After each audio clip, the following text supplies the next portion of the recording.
Hello, Cloverdale algebra students. So, the directions for this worksheet are about as clear as mud. There's all kinds of steps and things you need to do, and it's really easy to lose all those things in the jumble. And so, I wanted to go through a few of the problems as an example with you, and you can follow along with me on your own paper. So the first thing it says to do is to find the next three terms in the sequence. And so what I've done, I'm calling that the first thing, number one, is I've made three blanks following this sequence. You're also supposed to determine if the sequence is arithmetic or geometric. And I find it's easier to do that once I know if it's a common difference or a common ratio. And so I'd really say do this second and that third. And really, in order to do number one, you need to know what the common difference or common ratio is. Well, next, after you finish those three things, you need to write a recursive formula for it. And then number five is write an explicit formula for it. And number six is to evaluate for the given term. So there's really six things that you're doing for each and every one of these problems. So let's begin.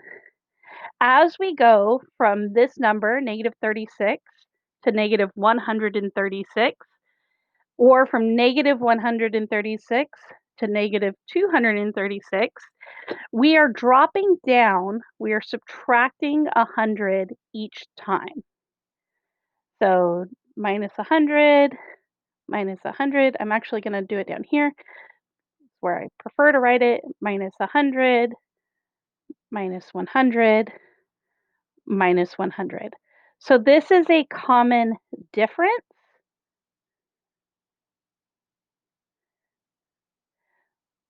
which is equal to -100. And once we know it's a common difference, we know that it's an arithmetic sequence.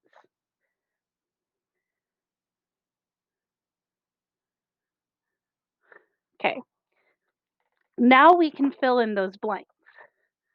So if it goes -36, -136, -236, -336, this one would be -436, 436, -536, and -636. So we've done 1, 2, and 3 already. Now, some people choose to just go through and do 1, 2, and 3 on every single problem. So if you choose to do that, I'd pause the video and do that right now. If you're going on to answer all 6 questions, then the first thing we do when writing a recursive formula is we find that first term, the f of 0. So when is equal to 0, so our first term here is -36. So we're going to say f of 0 equals -36. Then the next term, so the figure at the next term is equal to the term that came before it minus 100. So we're using that same common difference in the recursive formula. Now, the explicit formula is where it gets a little bit tricky. So we know that this common difference in the explicit formula goes right here at the beginning of our explicit formula, and you'd be multiplying that number by your input value. So you'd be multiplying the -100 x times. And so that would tell you how many times you're subtracting 100 to get out to maybe to step 29. So you would be subtracting 100 29 times to get out that far. But then you also need to mark where to begin. So even the explicit formula requires you to name where you began. And we begin this function when f is 0, it's -36. So this would also be the or the y-intercept, excuse me. The y-intercept is -36. So we start at -36 and we go down 100 for every x spaces. Okay. So that is our explicit formula. So now we've done we found the common difference. We've filled in 3 more terms. We've stated that this is an arithmetic sequence. We've written the recursive formula and the explicit formula. So the last thing we need to do is evaluate the function for the given term. So f of 29. So we're just going to plug 29 in as our input value. So we're going to do negative 100 times 29 and then subtract 36. So negative 100 minus 29 is negative 2,900. And subtracting that 36 from that would be negative 2,936.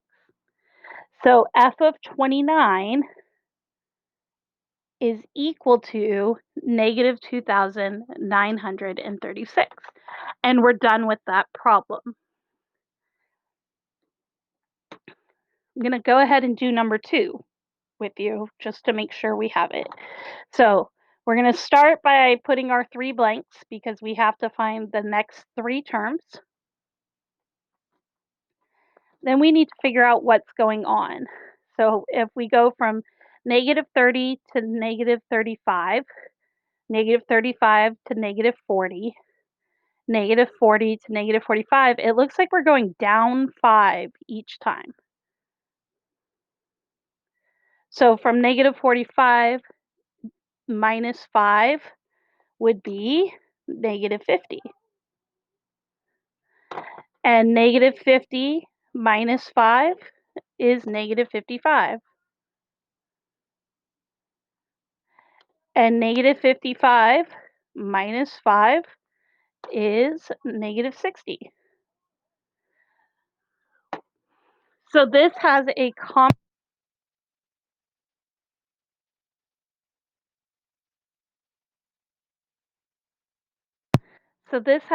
common difference of negative 5.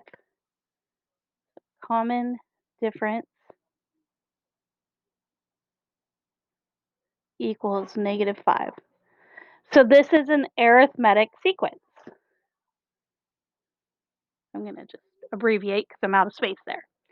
Now we're going to write our recursive formula. So our recursive formula starts with our 0 term. So f of 0 equals negative 30. This is our first term here, negative 30.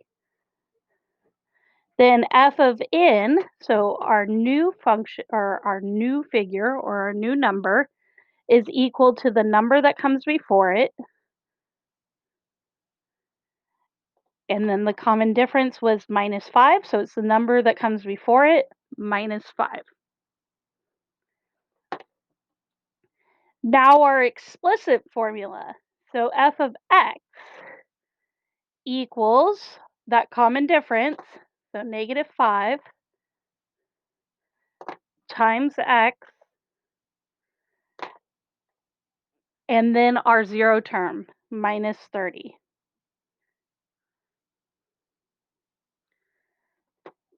Next, we're going to evaluate for f of 33. So f of 33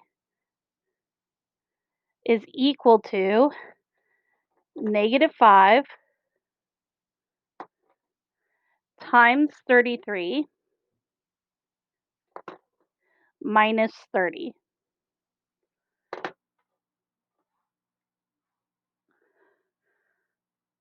And grab a calculator for that because I can't do that in my head.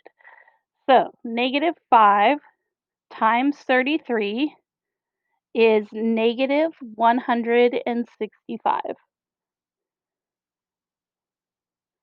Negative 165 minus 30 is negative 195. So f of 33 is equal to negative 195. I'd like to do some on the other page as well, just to make sure we've got this going. So let's go ahead and take a look at number 7.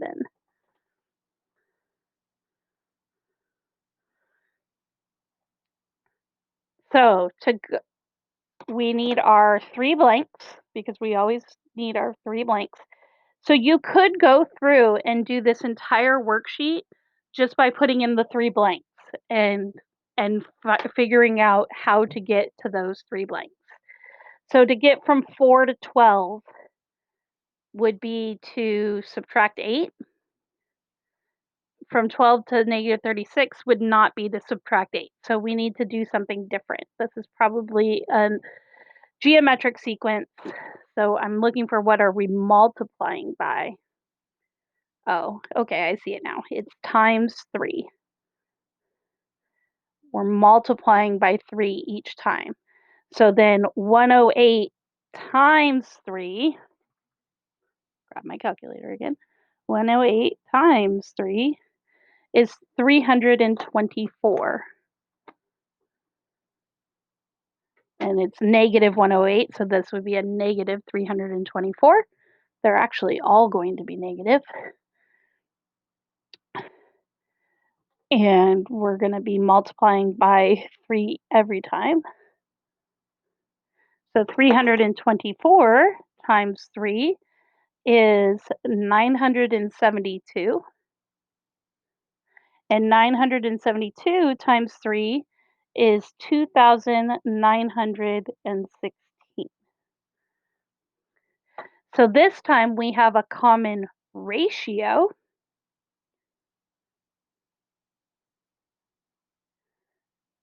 and that is equal to timesing by 3, which makes this a geometric sequence.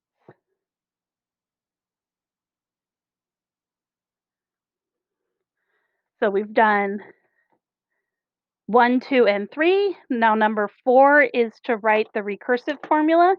Recursive formulas, whether they're geometric or arithmetic, all start the same. We want to know where it begins. What's that first term? So we start our sequence at 0 minutes.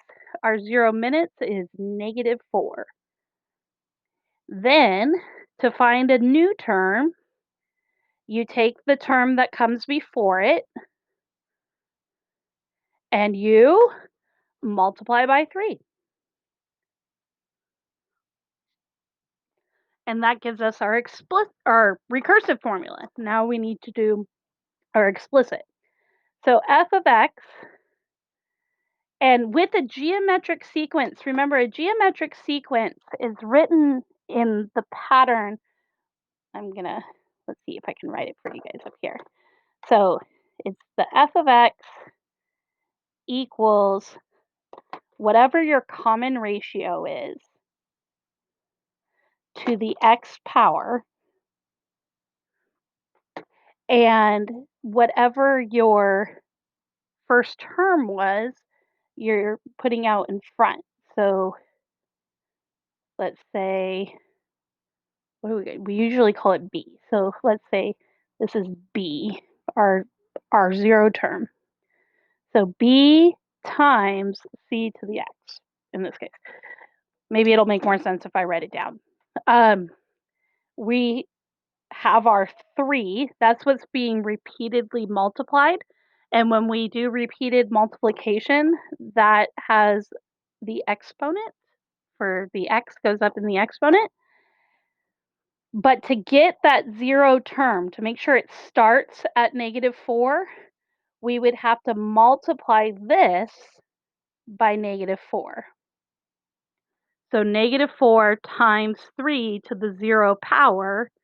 3 to the 0 power is 1. 1 times -4 gives us that first term of -4. Now we need to evaluate it for f of 11. So f of 11. So what would be the 11th term if we kept going in this sequence?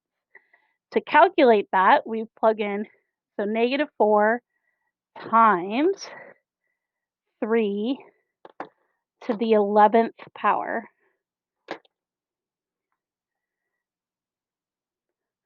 Now, I think it's important that you see what I would type into a calculator for this one. So let me go ahead and show you a calculator for this. So let me get my thing to minimize that a little bit, please. Okay. So in case you're ever needing a calculator, you can do the Desmos. I don't go to Desmos Calculator, I go to Desmos Scientific Calculator because that calculator is more like the one you would have available to you in class. So the Desmos Scientific lets you type in equations. So we need -4, so we would write -4. I'm going to hide this so maybe you can see what I'm doing. So it's typing it right here. Okay, so -4, and then we would put the parenthesis 3, and then we're going to go up into the exponent. So you can use the shift and the 6 button, which gives you the little caret that makes you go up, or you can use this a to the b power, um, and you type in 3 to the 11, and it gives you the answer right over here. So that's -708,588. That would not be fun to have to graph.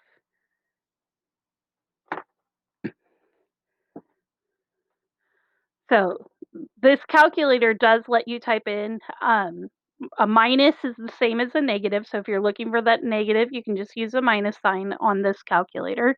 Not all calculators are like that. Um, and then when you want the exponents, you'll go right here. Now you'll need to be really careful. So I want you to just see what this looks like. So if I typed in -4 times 3, parentheses, and I put the 11th power out here, I still get the same answer. And where this becomes important is, I'm going to hit enter so just so you can see, is that if this was -4 times -3 to the 11th power, it makes a difference whether or not the exponent is in or out of, oh, it didn't in this case. What if I did this, I wonder. Okay. So it seems to be doing the right thing. I think it might matter later whether or not your exponent's on the inside or the outside of the parentheses. It doesn't matter as long as your 3 is positive. It's only when it's a -3 that I start to worry about whether or not the power's on the inside or the outside. I'm gonna test it just one more time to check. -4 times -3 to the 10th power. Let's try an even. And -4 times -3 to the 10th power. This might actually be doing it right. Nope, nope, see, it gave us 2 different answers. So it does matter if it's on the inside or the outside. So you're definitely gonna wanna put that, if your common difference is a negative number, you're gonna wanna make sure this exponent goes on the outside out here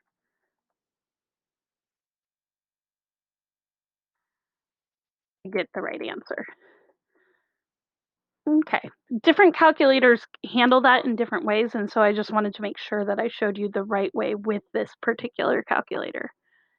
That is it.